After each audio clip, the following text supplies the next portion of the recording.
Good afternoon, Wealth Our Way Nation. What is going on? It is your man, Charles Tank Harris, the founder and chief visionary officer of the financial literacy platform, Wealth Our Way, where our motto is wealth is not only for the wealthy. I welcome you all to episode 34. What is Turo? I want to thank each and every one of you who are live with me as I stream across the Wealth Our Way platforms on both Facebook and YouTube. I also like to thank each and every member of Wealth Our Way Nation with a special salute and shout out for watching the program overnight, over the weekends, or wherever they can squeeze 15 minutes of financial literacy in. And a heartfelt how are you to my Life 101 platform members who listen to the audio recording of this program. I got to share with you guys, I have the absolute worst headache in the world right now. It's just stabbing me in the back of the head. And I come on here and smile and give you guys this energy, but my head is pounding like it's trying to come out my ear right now. I don't know what this is about. I normally don't have headaches this way. With that being said, woo, I'm hyped this week. I'm hyped because, I listened to Sister Lindsay ask about showing alternative ways to make money. Now, you guys know how I am. So even though I'm born and raised in the hood, West Philly, Southwest Philly, North Philly, all over the Philadelphia, I frown sometimes on some of the hood vernacular that we use. And I'm guilty of it. I got some I like, some I don't. For whatever reason, one of the hood vernaculars that I like the least is side hustle. It just reeks of not being able to be taken seriously. Yes, we have day jobs, we have businesses that take our primary concern, and we want to expand upon alternative streams of income. And what we have adopted as a terminology for that is a side hustle. The problem with the word side hustle to me as Big Tank is it's something that I'm not focused upon. It's something that I think is a gimmick. Hustling has negative connotations to me. And what I'm going to talk about this week and beyond, I think I'm going to dedicate the entire month of August to additional streams of income. And we're going to take it a week at a time, because as I have been doing my research, I realized that there is a lot of information. But like I prefaced this last week when I gave you a preview of the upcoming material we're going to cover, you're not supposed to get everything here. That's why it's free.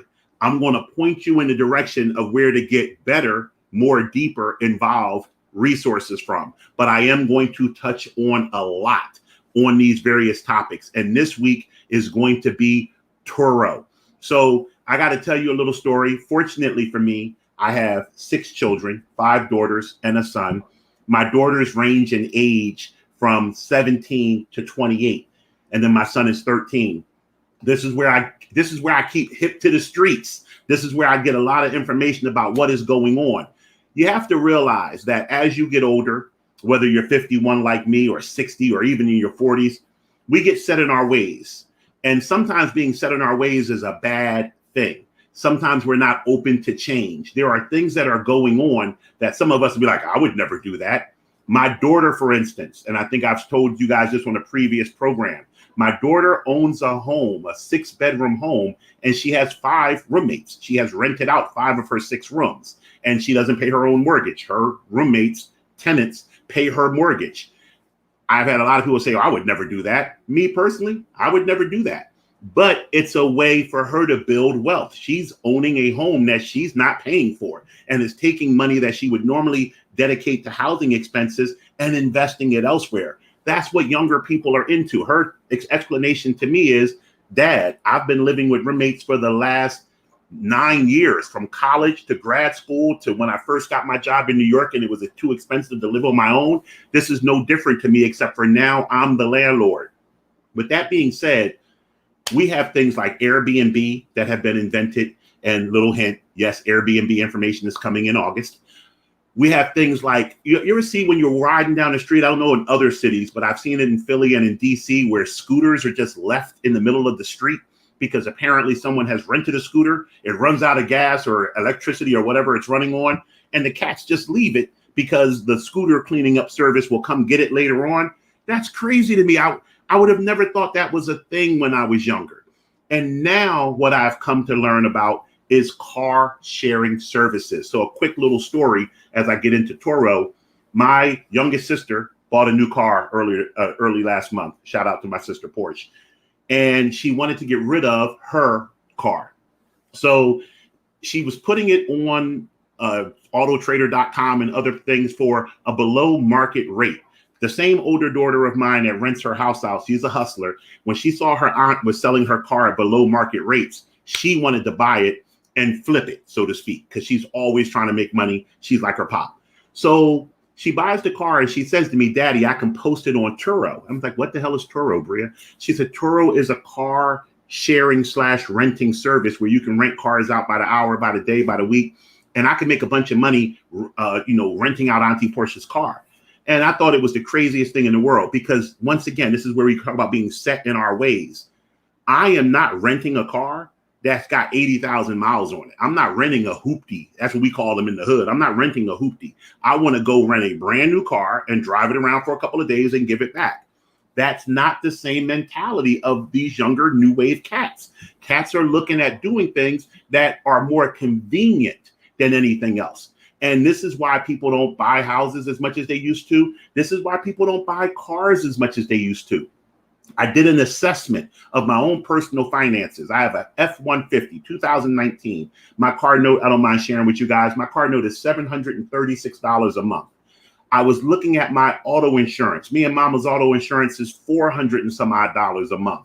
And then I got gas. I'm driving all over the place. I told you I got 100,000 miles in 2 years. My gas on average is $120 a month, it feels like. So I'm sorry, 120 a week. So there's another $400 some odd dollar cost. 400 for the gas, 400 for the insurance, 700 for the car. That's $1,500 a month. It made me say to myself, I like being in the house. Since COVID, I don't go out as much as I used to. Why do I even have a car anymore? Why not just realize that I'm only driving 11 days of the month and go rent something at $40 a day when a nicer car, not a Turo car, which we'll talk about Turo, but that's $440 a month versus $1,500 a month. Then whatever, my gas is negligible at that point because it's a smaller car. These are financial decisions that people are making these days. With that in mind, I wanted to research some alternative streams of income for my audience. And the first stop is Turo. So here's what we're going to talk about. On Monday today, we are going to talk about what Turo is. And throughout the week, we're going to move through different elements so by the end of the week, you will be ready, if you so desire, to get involved with Turo. So let's get into it. Because now I'm going to tell you guys why I show y'all love. I am all over social media, building my practice, building my presence, and I see Turo masterclasses, $199. Learn how to Turo, $47. You're getting it here for free. And throughout the week, I'm going to show you other free resources. So with that being said, what is Turo? As I said, Turo is an individual platform for you as an individual to rent out vehicles. It's quite simple to say that. Almost everybody within earshot, because they had such a strong brand and have been out for so long, know what Airbnb is. To me, the analogy is Turo is the Airbnb for cars. It's you saying, hey, I have a car. I'm not using it. You want to use my car? Here's the cost. The thing about Turo that's amazing, because I don't even know if you can do Airbnbs by the hour, you can rent a Turo car by the hour. You can say, my car is available for rent from 7 p.m. to 11 p.m. I don't drive during those hours, and you can put your car into service. So let's say the kid up the street wants to DoorDash, but they don't have no car. They can rent your car from you. So it's just crazy. I'm going to get into different ways to make money on Turo as the week progresses. Today is just a high level. Here's what Turo is in case you haven't heard of it. And in case you have heard of it, here's some more information in case you couldn't figure it out on your own. So like I said, you can rent Turo cars out hourly, daily, weekly, monthly. It's completely up to you. If my eyes seem like they're going over to the side, it's because I got some paper over here that I'm reading my research off to you. The Turo vehicles is not for cargo vans or big commercial cars. There are some markets that allow it, but for the most part, this is for vehicles that seat 8 people or less. So think big SUV can seat 8, all the way down to a smart car that I cannot fit into. Like, that's what Turo is for. One of the rules of Turo, because there are now, like Airbnb has a lot of different competitors. Turo now has competitors in other platforms. Turo has a requirement that if you list your car on Turo, you can't list it anywhere else. You exclusively must list on Turo. They have a pricing feature that is called auto pricing, where they look at your market, they look at the type of car you've put out, and they price it for you. But I suggest, in doing your research that I've done, that you tailor make your price. You can look at what other prices are for common areas that you're going to be in and for like cars, and you can set your price to whatever you want it to be. Big Tank's a hustler. See, there goes the hustle. I decided I didn't like it. I'm contradicting myself. I'm going to set my price slightly below my competitors. Most people price shop. If they see a 2012 Ford Escape listed at $38 a day, but then they see mine at $31 a day, they're going to click on mine, even if my car is not as nice as the $38 a day car. People price shop. You have to understand who's going to Turo. Like I said, I may not go to Turo because I want a new, nice car. I'll pay a premium for newness, niceness, and convenience. The other people are shopping on Turo who are a little more frugal, cost conscious, and want a bargain. So you want to price your car to stand out. Like Airbnbs. So I've been an avid user of Airbnb when it first came out. I don't use it so much now. I think Airbnb kind of bait and switched people where they were much cheaper than hotels. And now I find them to be priced the same as hotels almost, depending on what Airbnb you look at. And to me, hotels trump Airbnb as far as the experience of staying there. If you're just looking for a room, if you're looking for a house, Airbnb is the way to go still, in my opinion. But with that being said, the thing about Airbnb that's nice is you're getting more than just the property. You'll get a list of things to do in the area. You'll get a list of ideas that you can spend your time. And some houses come with extra amenities. You can do the same thing with your car. When you're making your Turo listing, you want to make your Turo listing as sexy as you can make it. You want someone, like I said, yes, the first thing people are going to do is click for price. But after they click for price, they're going to want bells and whistles. What can you tell them about renting in Philly, where to go drive, renting in Atlanta, renting in LA? What can you tell them? What can your car do that other people's cars don't do, can't do, won't do? I felt like Bad Boy, can't stop, won't stop. So what else?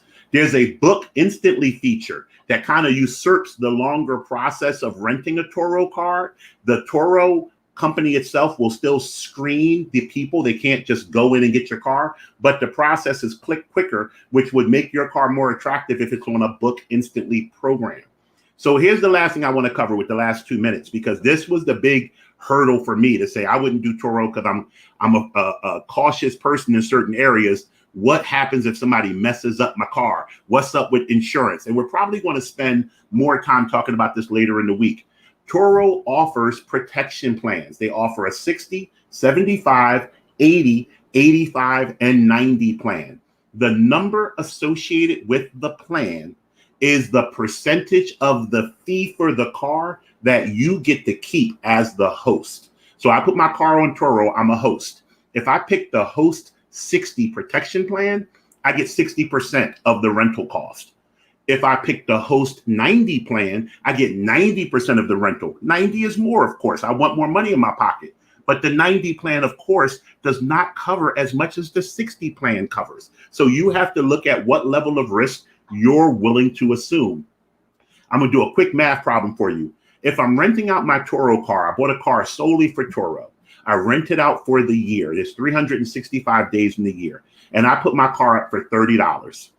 If my car is rented 80% of the time, and I pick the host 60 plan, and I allot for 10% of expenses to cover wear, tear, I want to cover oil changes and things like this on the car, I would be able to make $4,730.40 over the course of a year by listing this car on Turo. We'll get into tomorrow some pros and cons of Turo. I'm going to be talking about Turo all week. I challenge you to get your questions ready now that you know what the week is about, and put them in the chat and ask me about Turo. I'm going to show you before the week is out how you can be running your own Turo business. As always, you know how we feel here at Wealth Our Way. wealth is not only for the wealthy. I'll see you guys tomorrow.